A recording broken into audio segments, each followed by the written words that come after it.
বস, তুমি কি এডব্লিউএম চালাতে পারো? এডব্লিউএম একটি এমন গান যেটাকে ফ্রি ফায়ার সবচেয়ে ডেঞ্জারাস গানগুলোর মধ্যে একটি মানা হয়। আর যে প্লেয়ার খুবই স্মুথলি এডব্লিউএম চালাতে পারে তার জন্য দুই একটা স্কোয়াড ওয়াইপ আউট করা কোনো ব্যাপারই না। বাট যদি কোনো নুব প্লেয়ার এই স্নাইপার চালাতে যায় তাহলে তার সাথে কিছুটা এমনটা ঘটে। যদি তুমি এডব্লিউএম চালাতে পারো না তাহলে আজকে আমার দেওয়া এই টিপস এন্ড ট্রিক্স গুলি ফলো করে তুমি খুব ইজিলি এডব্লিউএম চালাতে পারবে। তো এই হলো ওই 4টি মিস্টেরিয়াস টিপস এন্ড ট্রিক্স, যে টিপস এন্ড ট্রিক্স গুলি ফলো করলে তুমি কিছুটা এমন ভাবে এডব্লিউএম চালাতে পারবে। এন্ড এই 4টি টিপস এন্ড ট্রিক্স এর মধ্যে নাম্বার 3 এন্ড 4 যে টিপস গুলি রয়েছে তা সবচেয়ে বেশি ইম্পর্টেন্ট। আদারওয়াইজ তোমার যদি এই 3 এন্ড 4 টিপস এন্ড ট্রিক্স এর ব্যাপারে জানা না থাকে তাহলে তুমি কখনোই এমন স্টাইলে এডব্লিউএম চালাতে পারবে না। ওকে, এই 4টি টিপস এন্ড ট্রিক্স এর মধ্যে number 1, important sniper settings. Sniper চালানোর সময় কিছু সেটিংস এর অন থাকা অনেকটাই জরুরি, যা তোমরা কখনোই অন রাখো না। তোমরা এখানে দেখতেই পাচ্ছ যে আমি স্নাইপার ইউজ করছি, আর যখনই আমি আমার ফায়ার বাটনে ক্লিক করি তখন দেখবা উইদাউট এনি স্কোপ ফায়ার হচ্ছে। আমি করেছি একটি সিক্রেট সেটিং অন, এন্ড এখন দেখো আমি আমার ফায়ার বাটনে ক্লিক করাতে আগে আমার স্কোপ অন হচ্ছে,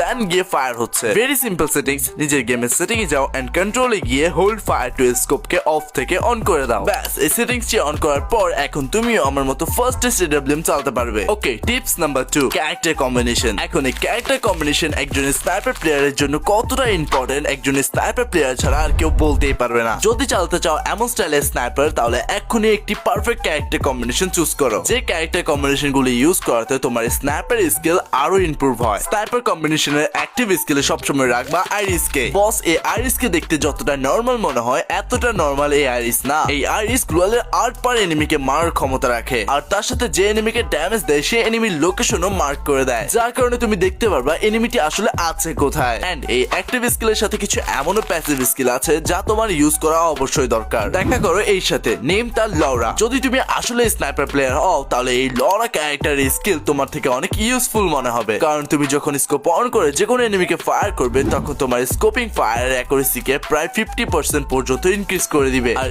এর ফলে তুমি লং এ থাকা যে কোনো এনিমিকে দূর থেকে ফায়ার করলে সেটা একদম তাদের বডিতে গিয়ে লাগবে। এখন আমি যে আরেকটি প্যাসিভ স্কিলের ব্যাপারে বলবো সেটিও কিন্তু স্নাইপার প্লেয়ারদের অনেকটাই দরকার, এন্ড সেই ক্যারেক্টারটির নাম হচ্ছে নিকিতা। এটির স্কিল হচ্ছে তোমার যে কোনো গানের রিলোড স্পিডকে খুবই বেশি পরিমাণে ইনক্রিজ করে দেওয়া। আমরা সবাই জানি আমাদের স্নাইপার গুলি রিলোড হইতে অনেকটাই টাইম লাগে, তাই আমাদের এই নিকিতা প্যাসিভ স্কিলটি ইউজ করা দরকার, যার কারণে আমাদের স্নাইপার গুলি খুবই ফাস্ট রিলোড হবে। আর এরই সুযোগ নিয়ে আমরা সামনে এনিমিগুলোকে খুবই ফাস্টলি নক করতে পারবো। এমন আরো একটি ক্যারেক্টার রয়েছে যা তোমার স্নাইপার জার্নিকে আরো স্মুথ করে দিবে, এন্ড সেই ক্যারেক্টারটির নাম হচ্ছে রাফেল। রাফেলের ব্যাপারে সবাই জানে যে এই রাফেল ক্যারেক্টারটি আমরা যখন স্নাইপার চালাই তখন আমাদের স্নাইপারকে একদম সাইলেন্ট করে দেয়, যার কারণে এনিমি বুঝতে পারে না যে কোন জায়গা থেকে স্নাইপার দিয়ে ফায়ার করা হচ্ছে। বাট তাছাড়া এই রাফেলের আরো একটি স্কিল রয়েছে, তুমি যখন এই স্নাইপার দিয়ে কোন এনিমিকে নক করবে তখনই সে নক করা এনিমি খুবই ফাস্টলি ফিনিশ হয়ে যাবে। 2025-এ